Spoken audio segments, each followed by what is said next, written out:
श्रीभगवानुवाच अशोच्यानन्वशोचस्त्वं प्रज्ञावादांश्च भाषसे गतासूनगतासूंश्च नानुशोचन्ति पण्डिताः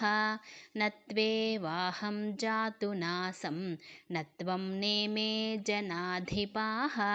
न चैव न भविष्यामः सर्वे वयमतः परं देहिनोऽस्मिन् यथा देहे कौमारं यौवनं जरा तथा देहान्तरप्राप्तिः धीरस्तत्र न मुह्यते मात्रा स्पर्शास्तु कौन्तेय शीतोष्णसुखदुःखदाः आगमापायिनो नित्याः तां स्थितिक्षस्व भारत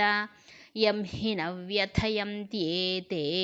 पुरुषं पुरुषर्षभ समदुःखसुखं धीरं सोऽमृतत्वाय कल्पते।